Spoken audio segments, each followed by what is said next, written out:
সবাই দেখো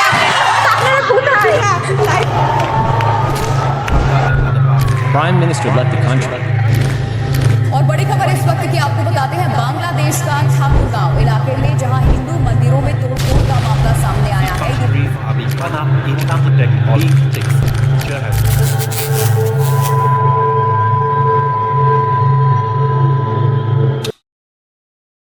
मंदिरों में पुजारियों को मारा गया। 200 साल पुराना काली माता मंदिर तोड़ दिया गया। भगवानों की मूर्तियों को तोड़ा गया। पूरा मंदिर राख का ढेर बन गया। 27 जिलों में हमला किया गया। इस्कॉन मंदिर को भी तोड़ दिया गया। लोगों के घर जलाए गए। एक और खबर ये भी है कि हिंदू काउंसलर को गोली मारकर हटा दिया गया। ये सब कुछ बांग्लादेश में हो रहा है, एक ऐसी कंट्री जो अपनी सेक्युलरिज्म और रिलीजियस हार्मनी के लिए जानी जाती थी।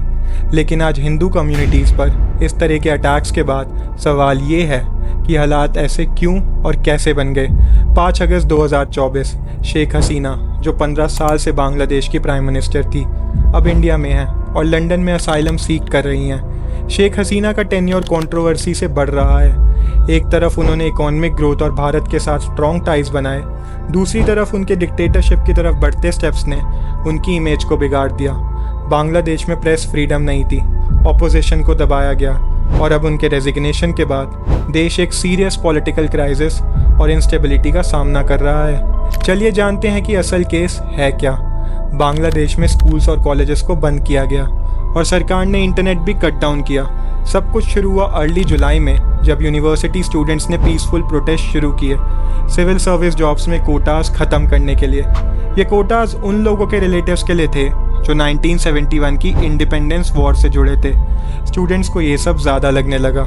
इसी दौरान प्रोटेस्टर्स ने शेख मुजफ्फर रहमान, शेख हसीना के फादर और फॉर्मर प्राइम मिनिस्टर का स्टैचू भी तोड़ दिया। उन्होंने डिसाइड किया कि हसीना की डिक्टेटरशिप और नहीं चलेगी और हसीना को रिज़ाइन करना ही पड़ेगा। हैवी प्रोटेस्ट के बाद शेख हसीना ने फाइनली रिज़ाइन किया और फैमिली प्रेशर और डेथ थ्रेट्स और हैवी इनसिक्योरिटी के कारण देश छोड़ दिया। हसीना की रेजिग्नेशन के बाद मॉब्स ने हिंदू कम्युनिटीज़ को टारगेट करना शुरू किया। Bangladesh Hindu Buddhist Christian unity council ने रियूटर्स को बताया कि लगभग 200 से 300 घर मेनली हिंदूज़ के और बिजनेसेस को टारगेट किया गया। लगभग 15 से 20 हिंदू टेम्पल्स तोड़े गए और 40 के आसपास लोग इंजर्ड हुए। ढाका के डेवलपमेंट प्रोफेशनल अविरूप ने बताया कि उनके कज़न ने फ़ोन करके उन्हें इन्फॉर्म किया कि उनके घरों पर अटैक हुआ और उनके घर को लूट लिया गया। मॉब्स ने कहा, आप लोग अवामी लीग के डिसेंडेंट्स हो, इस देश के हालात ख़राब हैं आपकी वजह से, आपको देश छोड़ देना चाहिए। ऐसे इंसिडेंट्स बहुत ज़्यादा हो रहे हैं जहां लोग अपनी सेफ्टी को लेकर डर में हैं। कुछ लोग हिंदू टेम्पल्स के बाहर खड़े हैं उन्हें प्रोटेक्ट करने के लिए, बट सवाल ये है कि किससे। असल में ये लोग टेम्पल्स के बाहर खड़े हैं ताकि कोई हिंदू इनमें जाकर छुप ना जाए। दूसरी तरफ दिल को थोड़ी तसल्ली देने वाली बात ये भी है कि कुछ जगह पे हिंदू और मुस्लिम्स मिलकर टेम्पल को गार्ड कर रहे हैं। ऐसे एग्जाम्पल से ये पता चलता है कि ह्यूमैनिटी अभी भी एग्जिस्ट करती है। इंडिया भी इस सिचुएशन को क्लोजली मॉनिटर कर रहा है। External affairs minister S Jaishankar ने कहा, हम बांग्लादेश में माइनॉरिटीज़ के स्टेटस को क्लोजली मॉनिटर कर रहे हैं। ये कहना गलत नहीं होगा कि पूरा साउथ एशिया अब इस सिचुएशन को क्लोजली देख रहा है। एक्सटर्नल अफेयर्स मिनिस्टर ने यह भी कहा कि इंडियन गवर्नमेंट वहाँ की इंडियन कम्युनिटीज़ के कॉन्टैक्ट में है और बॉर्डर गार्डिंग फोर्सेस भी हाई अलर्ट पर हैं। बांग्लादेश में पॉलिटिकल अनरेस्ट, रिलीजियस डिस्क्रिमिनेशन और इकोनॉमिक प्रॉब्लम्स की वजह से बहुत ज़्यादा टेंशन्स बढ़ गई हैं। इस सब के चलते बहुत से बांग्लादेशी हिंदूज़ अपना देश छोड़ के इंडिया की तरफ आ रहे हैं। वेस्ट बंगाल के बॉर्डर पे 200 से ज़्यादा लोग इकट्ठा हुए। ये वीडियोस उन लोगों के ध्यान में बनाई गई हैं जिन्होंने बांग्लादेश में मंदिरों को तोड़ा, हिंदुओं पर अटैक किया और बिना किसी वजह के उन्हें मोलेस्ट किया। प्रोटेस्ट की मेन वजह शेख हसीना की डिक्टेटरशिप एक्टिविटीज़ और रिजर्वेशन थी।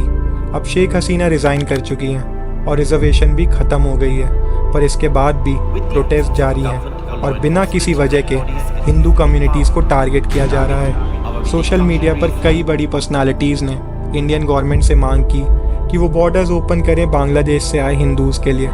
जनवरी 2024 के इलेक्शंस के बाद बांग्लादेश में टेंशन्स और डिवाइड्स बढ़ गए। जून में स्टूडेंट्स प्रोटेस्ट ने इस वायलेंस को और बढ़ा दिया।